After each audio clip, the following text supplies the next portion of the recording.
Welcome to Fireteam Chat, IGN's Destiny show. Thank you so much for joining me. Joining me in the studio today is Travis Northup. McClunky. I hate that. Come on, dude. It's Star Wars. What's the Destiny equivalent of McClunky? I don't have time to explain. We'll work on it.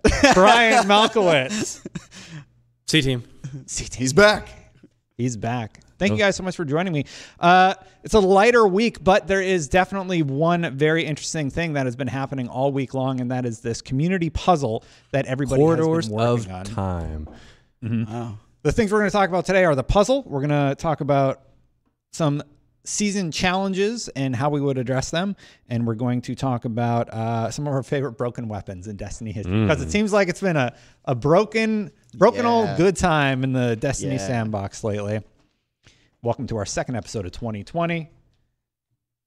Let's talk about this community event. So first of all, an update on the puzzle. Sweatskill's saying with all the community collaboration, apparently there is a place. I don't know where you do it, but you can send in your screenshot of the final room. There's like somebody's got like somebody has a Google not doc Google Drive. No, it's like a Google like submission. I forget what they call it. A Google submission. The full thing. The submission thing where you can submit like your own images. And because of that, they figured out a way to streamline it. It looks like they've now actually built out a border of it, and they're able to sort of have a clearer picture of where all of this is leading. So that's really, and then they just have to solve the puzzle. Yeah. I wonder if Bungie thought it was going to get this big with people like introducing like streamlining with Google Docs and sheets and all that stuff. And this is crazy. This is crazy. They know us. Yeah, that's true. They know what we're going to do. They do. Yeah. Totally. But I'm glad they presented this time. It's a marathon, not a race, so we don't have another Niobe Labs thing. Yeah. Where it was just like people just up for just so long and just like trying to figure out this ridiculous puzzle. Yeah, they were basically like, go to sleep. Yeah. So what do you guys think of this community event? It's pretty crazy, man. I mean, I've fooled around in there. I think it's probably a little bit over my head in terms of like, well, obviously no one can do it on them.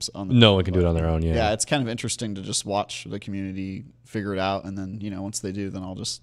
That I think is the more exciting part to me is like I myself don't really want to be like involved in like trying to figure all of this out, but I really like standing back and watching like everybody just like come together and like just this huge way to figure out this really, really big puzzle. Yeah. I'm excited. I'm trying to bring this up. You know what? I'm going to take a chance. I don't even know if this is set up right now, so it might break everything. It's not set up. It's not set up. Look at that. Yeah. It's a black window. Well, he tried. Anyway, yeah, sorry about that on the video side. But basically, the community has sort of come together, and they're laying it out like a puzzle. CacSHD over on Twitter tweeted out sort of like the collection and how they're building it. And it does look like it is building some sort of path or maybe even bridge that'll go from one side to the other. It's going to be really interesting to see how it develops. I'm sort of with you, Brian, on the opinion that I love how these puzzles bring together the community. Yeah. I did the first 3 corridors. You actually did all 19, right? No, not yet. I haven't done all 19 yet. Yeah. Because it's just like I don't feel like there's a rush for it. It takes a long time to do each one of them. Like it's just kind of like a mindless commitment to do all 19 of them, plus the one for the emblem. So I'm just gonna I'll get them done over time. I still we still have like all of the rest of this month and February to do it, I presume, to get it done. So until the end of the season was for the quest. Yeah. So I'll probably do it before the end of the season. Yeah. But I don't feel a pressing need to do it now. No. And also, everybody working on this puzzle, if you could tweet out where people can submit, we will add it to the description of this episode so people can, take a screenshot and like what you need specifically. Like, do I need to do all 19 or do you just need the end screen from any one completion of your run? So yeah, Travis, what do you think about it? I think it's awesome, man. Have you guys spoiled yourselves yet? With the data mining stuff? Yes, well, without spoiling anything, I've listened to like maybe like a minute of the data mine stuff, and I'm like, after that I was like, ooh, this is getting good and spooky, and I'm just like, I'm gonna leave some of it at first discovery. Okay. I'm not gonna do any of that. Screw that. Yeah, no, don't. If you can keep some of it, unspoiled, then I would. Yeah, for sure. Yeah. Well, I did. I accidentally spoiled myself. Yeah. The whole accidentally. Yeah. Oh man, I listened to like all 30 minutes out. I didn't listen to it. I read it. It was. You read it. Yeah. It was like there's also some leaked audio. Yeah.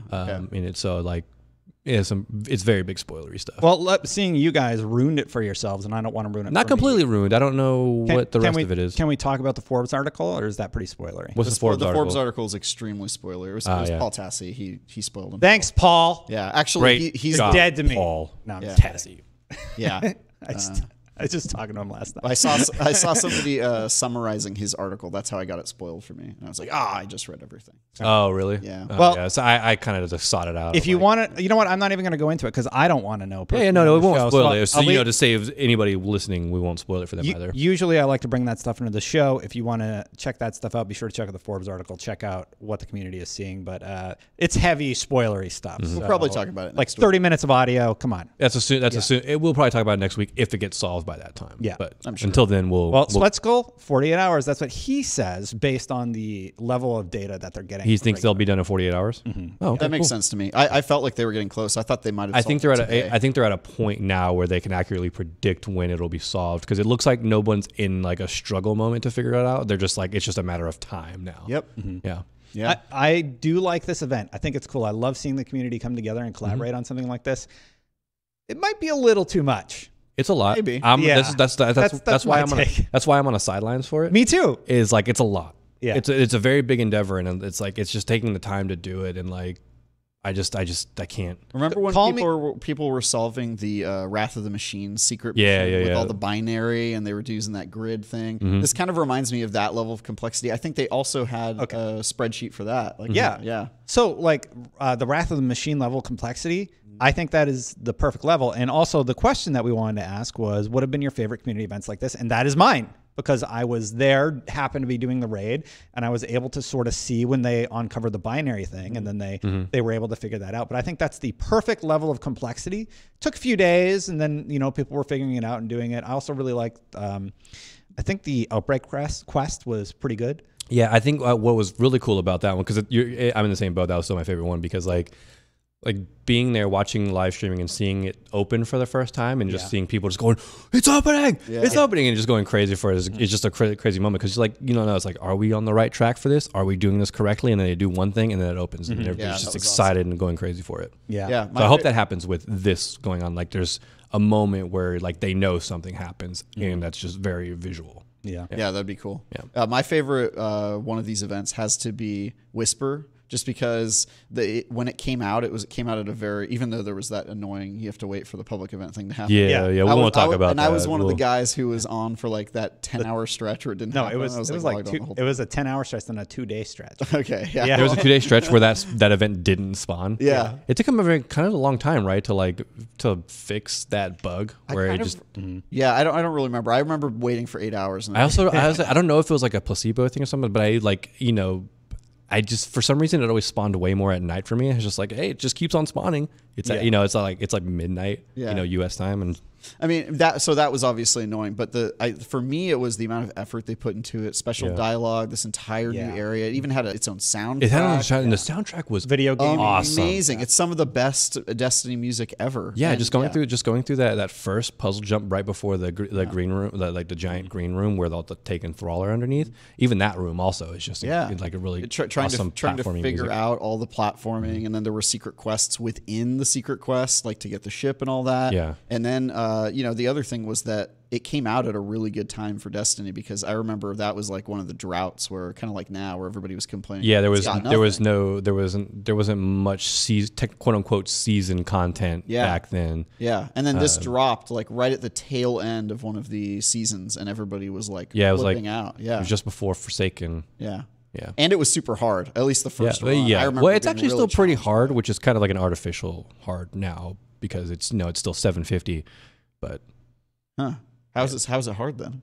And it's not like hard, quote unquote hard, but it's just the enemies are still tanky and they hit you You're not pretty like hard. 200 above them. Everything gets everything gets brought up to you, even though the activity is 750 base. It's still still difficult, quote unquote activity. Yeah. I tried doing it around the time. It was after the heavy ammo thing had been done to get my catalyst for Whisper, and that was tougher than it was because they took away the they took away the heavy from yellow enemies. So got it done though. It's still possible. You can still do it. So yours was Wish. Yeah. Or why do I keep saying Wish? Whisper. Because that's our next. Because story. that's the next topic. Yeah. Yours was Whisper. Brian, what was same with Outbreak? Outbreak in Destiny 2. In right? Destiny. No, in Destiny 1. Destiny 1. Oh, Destiny 1 with the Wrath cube of the opening. Machine. Yeah. Oh, yeah. I was that's saying my that favorite was. moment, too. Yeah, I was saying that was mine. Yours was the same one. Yeah. Yeah. And well, I mean, just to add to Outbreak, I will say the one in Destiny 2 was pretty cool too. When you got to go back to the tower and everything. I don't remember what was involved with that. There was some there were some key cards. The robot. Remember the robot that chases you Trevor. around? That was really funny. Our I good feel boy like Trevor. that guy's still like iconic. Yeah. It wasn't so that I don't want to say because the mission was great. Like how did it unfold? How did you get in for the first time? I don't remember. Oh, so you had to do missions and then you went to the farm and you you go to the farm and you can see Mithrax, is that his name? Yeah, there was some. The guy underneath. Yeah, you go because that basement opened that was never opened before, and you go in there and he's just kind of crouched in a corner. And you're like, what the hell are you doing here? And then you go in. And then he takes you on a mission and says he's going to help, and then he just shows up at the end and takes. Yeah. He's like, I'm going to help you. Doesn't help at all. Yeah. He appeared that one time and hit that guy. Doesn't he appear right at the beginning and then right at the end? He appears at the beginning and then at the end. Yeah. It's kind of annoying. Anytime they have NPCs doing a thing, even if it's scripted, it's kind of cool. It makes you feel a little bit. Yeah. I still think they haven't gotten better than like the first mission in Destiny 2 where Zavala does the bubble. That was like the coolest thing, and I was like, is this going to be in Destiny? And no. Well, I mean, they did it with Saint in the Saint missions. That's true. Well, where he kept popping, he helps. He has that bubble. They have an interesting problem where no matter what, they have to script the NPCs to do a thing, and you can't impact it at all. Right. It's probably just too hard logistically, like with the engine and everything. Which is weird because... Well, like imagine you kill the thing that he's trying to kill, then he still has to do the animation. Right. Yeah, well, they'd have to program it to like cancel. It seems like very complex. I mean, to even have. This is Bungie. They made Halo. Halo has some of the best AI ever. Like working with the Marines in Halo is awesome. So I don't know. I think they could figure the it out. Marines that would flip the Warthog and just drive. You're just like, oh, we're gonna go over here and like, why are you in this ditch? The Marines. I still think that Halo's AI is like unparalleled, but yeah. I think the enemies are pretty good. Yeah, they're really good on Legendary. Moving on, those are some of our favorite community events. What are yours? Let us know in the comments below. And thank you for all your comments about your favorite movie. I think there were some good comments. Movie ideas? Yeah. Movie ideas. Yeah. If we get a lot of people, I think overwhelmed. I don't want to say overwhelmingly, but most of the ones that I read were about like wanting TV show. Yeah. Rather than I movie. read that too. Yeah. So Breakneck was given more DPS, and Wish Ender, if you of. shoot through an object, it's fine actually. There's nothing wrong with Wish Ender. It's great. No, Wish Ender's totally fine. They took away the bug and it's fixed and there's nothing wrong with it anymore. Don't look at it, Bungie. Yeah, nothing's totally wrong. No, this time around I don't think it's as much as detrimental because like how you have to set up the shots. Yeah, so if you shoot through an object like grass, anything that's like penetrable, and then you could do 12 to 16 times damage after they patched it of doing 4 times damage. So is there a use case for that? Like, is there a boss that you can just destroy? Like, I know that some of the spider tanks, some of the places on Mercury where it's the newer, like the older version of Mercury where it's like pink grass or yellow and all that flora and stuff like that. You can shoot through a lot of that stuff. So if you can line up the shot, the problem is you have to line the shot up. Yeah, it seems super like circumstantial. It's very circumstantial and you have to go out of your way to make it work. Okay, so another broken weapon. Telesto's been broken a few times. Yeah. What are some of your favorite broken weapon moments from Destiny history? We've had some just ways that players found to exploit or just do insane DPS with something that was usually adjusted. Let's see. We had Titan hammers. We had a laser tag. In Destiny 2, we had laser tag. Titan hammers. Tell people what that was about. That was Destiny 1. Yeah. Infinite hammers. The infinite hammers thing. Yeah, and then there was also infinite supers just generally has been a problem. That's true. Yeah. And then there was also the thing like a month ago where in Destiny 2 with the hammer throwing with the mini hammer switching. Yeah. There was that too, which is like another. They're still disabled, right? Those arms are still disabled. Yeah. I think there's still a way to do it though, isn't there? Anyway, not as effective. Okay, but those are pretty fun. Yeah, those are pretty fun moments. Yeah. So then there was laser tag weekend. Honestly, I think my favorite might just be like, well, I mean, Telesto obviously is the best. Telesto is the best like ongoing story. Yeah. It's like there's no doubt about that. One thing to point at that's makes it amazing, but kind of just the whole story. Like just going back from like in Forsaken when you could just shoot it at the ground in the blind well and then just shoot the bolts and then you could just keep getting progress.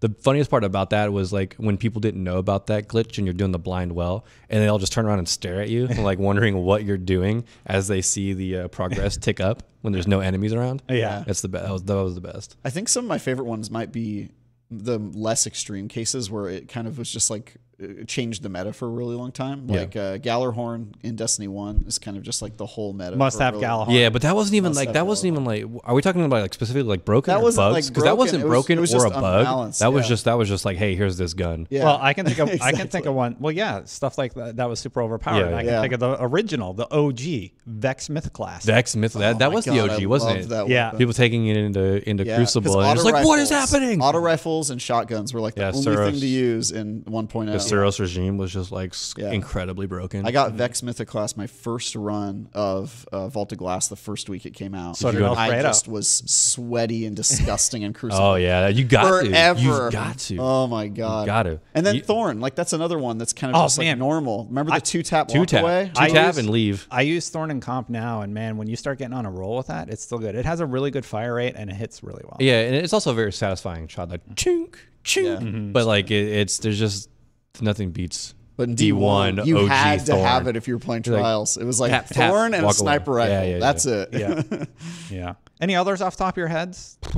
Yeah, so there was Vex Mythoclast. We had the Gjallarhorn, which was basically a requirement because that was a requirement because that was just meta because like that like that's like, you got unobjectively like did the most DPS in the game at its time. So it's like you're gonna use that gun if you have it. Yeah, and Vault of Glass, if you were able to not murder yourself with it. Yeah, that's just communication with the Titans. Yeah, so, so when you're jumping up out of the bubble or with that you're jumping out of the power bubble, the bubble, the Titan bubble, or the shield. You could shoot through the shield, right? Yeah, I thought rocket launchers couldn't shoot through it. Maybe I haven't done that raid in a long time. Usually I would jump still jump just to be safe. Yeah. But anyway, those are some of our favorite broken weapon. If any pop into your head. Oh, infinite Warcliffe coil. Warcliffe coil ammo. I forgot about that. Yeah, there was infinite ammo there for a while. Ammo swap. Yeah. That was cool. So finally, we also wanted to sort of talk about seasons without an endgame activity, like a raid, have hurt the most. Like right now, there's not a lot going on. We have this interesting community puzzle happening. But it's not an end game. But it's not a thing to chase. Mm-hmm. And largely, we talked last week about how we did everything. Like, what are we supposed to do? Like, because you're chasing smaller things. Like, Brian, you already have you have all the titles already. So. All the titles? No, I don't have all the titles. Oh, I just need. I need to. Well, one, I don't have Unbroken. I'll probably never get Unbroken. Yeah. Which one's that? Technically, that's the Crucible one. The Crucible. You could get it. I can get it. I did it last season, and I'm halfway this. Well, to get Unbroken, I need to get Legend. I think in 2 more seasons in comp, and then I have to reset my rank 5 times in a season, and like. I don't play that much Crucible. That's a lot of Crucible. That's a lot of Crucible to rank 5 times. What you got to remember though, if you just do Glory, you'll easily reset 5 times. I've probably reset 4 times. Yeah, but it's still a lot of Crucible though.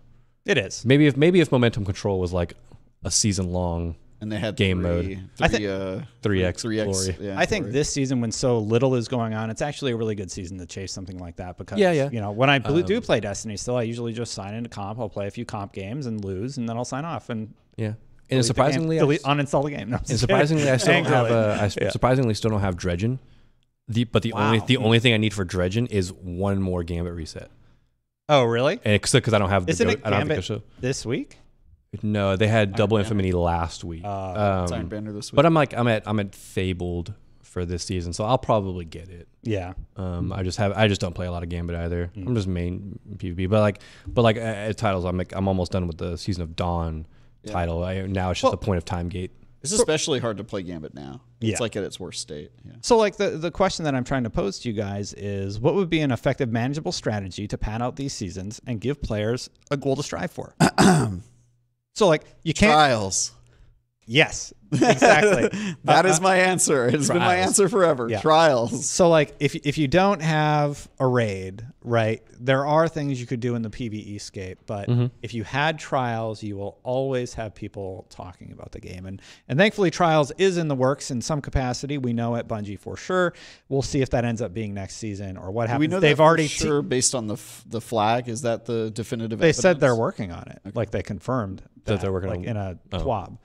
They said trials still being worked on. It's just on hiatus. We're not talking about when it's coming back. And now they're teasing Trials. So obviously they're building towards something. What if Trials unlocks when we complete this puzzle? Oh, the quarters of time. It's like, oh, you remember that? See, I thought about that, and that would be awesome if that's what happened. You're getting all excited for it. You're like, yeah, let's do that. Then it's a gun or a sword, and you're that's not what it's going to be. I know, because I saw the spoilers. You don't think it's going to be a gun or a sword, or I don't think it's going to be Trials. Oh, okay. You just sound very excited, like you're hoping it is. If the community came together and solved this elaborate puzzle and unlocked an entire mode, I will say that would be an incredible moment if, like, the entire community, like you were saying, this entire community is coming through all of this stuff, and then it's just this mode that everybody's been asking for like 2 years. It would be better than doing it as its own season, I think. Yeah, because it would just make. Yeah, it make players feel like they earned it. Or just like it teases the unlock, and then that way Trial starts when the next season comes out. Sure. It's I think that's what they would do, if anything. Probably. I didn't unlocks the old lighthouse.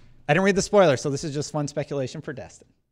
The old lighthouse. The old lighthouse. That's, you know what? I really like that. The cinematic moment that you got. And they never replicated that with the new Trials. I wonder why they retooled the lighthouse that we have in Destiny 2. Why it looks different. Yeah, it's more with Emissary. Yeah, and they're also just trying to make it. No, what I'm talking about the lighthouse where Brother Vance is on Mercury. Oh yeah, it's called the lighthouse, but it's not the same lighthouse as D1's. It's lighthouse. probably more. You know what I miss? It's part of the larger world. Yeah. There's probably more than one lighthouse. I miss having respect for Brother Vance. He's just this fanboy. Well, yeah, maybe they'll give him an attitude change if Trials of Osiris comes back and he's our vendor for it again. Yeah. Who knows? I actually wouldn't mind if they kept Trials of the Nine, and we've talked about this before, but I kind of like the it's not Trials of Osiris that everybody wants. Everybody wants that mode. Trials of Nine would have been fine if it was the same as Trials of Osiris was, just in that aesthetic. What they have in comp right now is really, really good. It's the closest to Trials thing, and that's why I've had so much fun playing last season, and when I do play this season, like I've been having a lot of fun doing that chase. So it would be great if Trials came back, and I think that would be really, really cool. But in addition to Trials, what's something else they could do? Because I had a small idea, and Brian, I'll let you think on it a little bit more. Yeah, go ahead. What if they just added back in difficulty settings for activities as sort of like a mid-tier? Like maybe you had some sort of path to progression that you needed to unlock harder difficulties, and then when you got to that harder difficulty, maybe there was a different kind of boss at the end of these repeat activities. That might be feasible. Yeah, because you got to think of something that they can do that isn't too difficult, or like a boss rush mode or something. Yeah, they're just thinking about it on the fly, so I don't have anything to. They're sitting on a gold mine with like patrol zones that they don't really do anything with. Yeah, other than like, here's a new planet and a new patrol zone, and that's effectively the same thing as it was as the other planets, just a new area. So like a new season can take focus on a different patrol area and it'll kind of revamp it. So I don't mean like redesign it, but like give us more things to do, more things to discover on there, just to kind of shake it up a little bit, or just not take away the old stuff. I still don't understand that. Oh, you mean like Vex Offensive and stuff like that? The old or even the old raids. Yeah, there's not a ton of reason to run the old raids. Because I remember the mods maybe. In year one, they came up with that, like, well, I can't remember what it was called, but the extra version. It was a prestige or whatever of the raids. Where, prestige raid. Where and that was relevant, and then they kind of did away with it. They because they went with the philosophy that the raid that comes out is the definitive experience of that raid, that it is the hardest mode. That's why I think they did that first with Forsaken, with Last Wish, as there was no hard mode, because base Last Wish is hard mode, quote unquote. But you could still give loot and powerful drops that don't drop in the old raids, and then use the old raids to drop things like exotic shards. Yeah, and I don't see the materials that you would get from doing like a Nightfall and stuff. Yeah, like that too. Like, and also like we have enough raids in the game that you can cycle through like a weekly raid. Like that too. with some sort of like they did in D1. Like there was a weekly specific raid that gave you the big, after the moments of triumph. Yeah. Each could have a coveted weapon and armor piece. It would also help fill out the even if they didn't player bases in those. Yeah, exactly. So that way more people can play those old raids because that player base fills up, and I don't know. It's just those because all those old raids, like even Leviathan, they're still fun raids to do, even though we've done them a lot. Yeah. And it'd be nice to just go back, but with incentive. Yeah. I honestly think even the materials thing would be okay. Yeah, like if I had a chance for those. Exactly. So if Nightfall wasn't the only way to farm for prisms, then yeah. I don't know. Yeah. So that's my idea, sort of resurface raids and give you an activity to go into. Yeah. I'd like to figure out a way to tweak it though. I'd like to see them like